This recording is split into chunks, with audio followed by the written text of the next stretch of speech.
guess it's not big enough for everybody. It almost works. Can't get it right.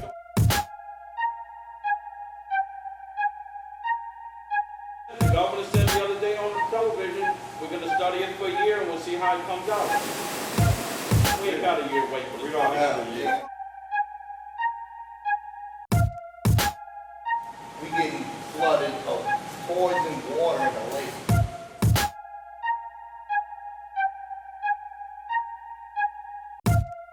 When the treaty came, we lost our houses, but we made money. Right. This, we're not making any money and we're going to lose our house. Right.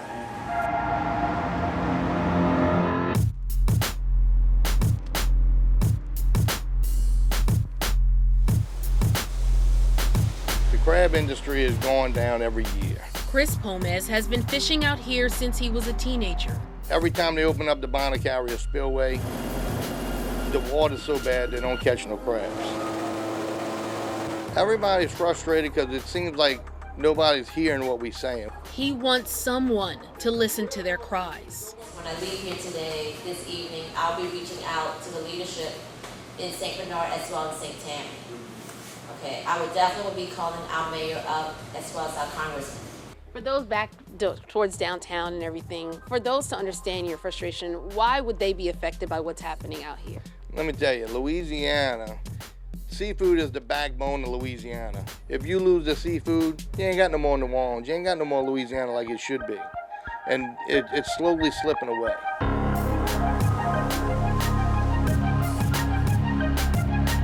Whether it's near Venetian Isles or the Littlewoods neighborhood, many people sound like Chris.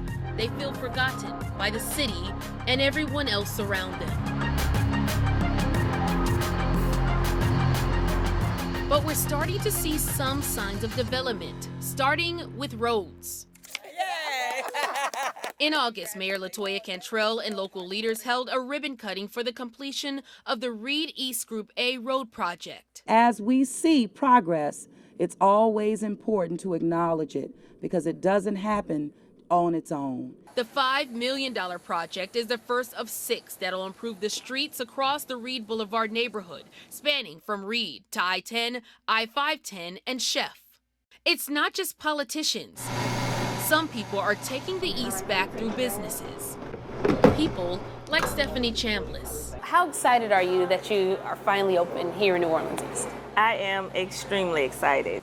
Chambliss opened up the new PJs on Reed back in May.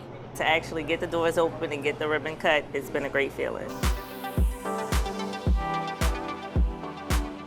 She could have picked anywhere, but made it a point to open her business in the East, a place she remembers coming when she was young. My family, we like to skate, so we would go to the skating rink on Chef Mentor on Sundays. That was kind of our family thing. Walk around her shop and you'll see she's made it a community commitment. There are clippings on the walls, notes letting people know about upcoming events. I think that there's great potential here. I think that people from the area has to be willing to invest in the area. And I think that once businesses come, the people in the area has to be its biggest supporters.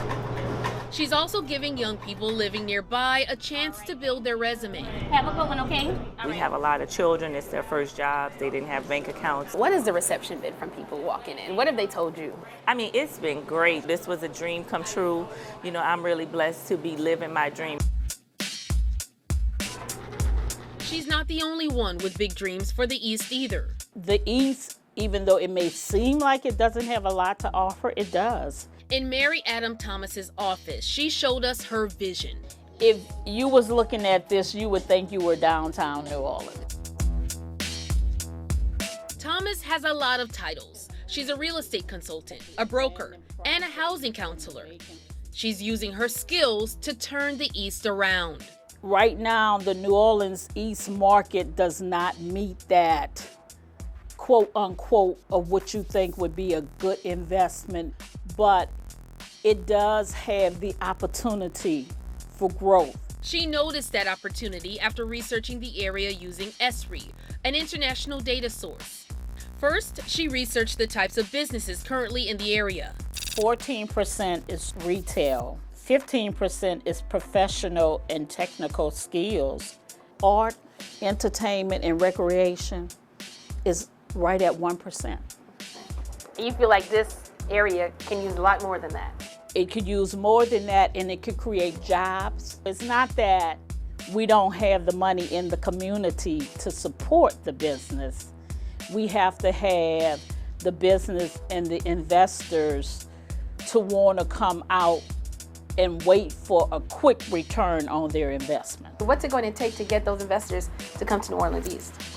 I think what it's going to take from the inside out, from the ground floor up.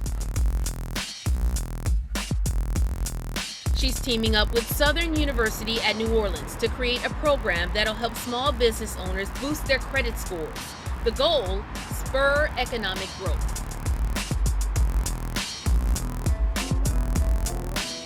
That push is also coming from the pulpit. He has done great things. Before you were here, where were you? We're on 2515 Franklin Avenue. This is the only church I've ever pastored. Meet Pastor Fred Luter. We started out with 65 members, and that's why when I come here on Sunday mornings and see what God has done, I'm literally pinching myself. 3 months later. The sanctuary sits 3,500. Right now, they're up to about 5,000 members. We looked at New Orleans East as an opportunity in 2 ways. One, it would give us a place to build what we needed to meet the needs of the members of our growing church. But then secondly, it would give us an opportunity of giving back to a community that many of us were a part of, and that we felt it was our calling to help all that we can to help just build up and revitalize New Orleans East. This church is open every day of the week because we want to impact our community.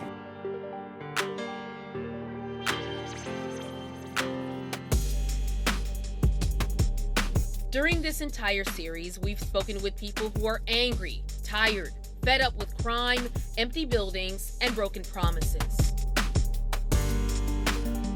But they're also resilient and determined to make the East thrive again.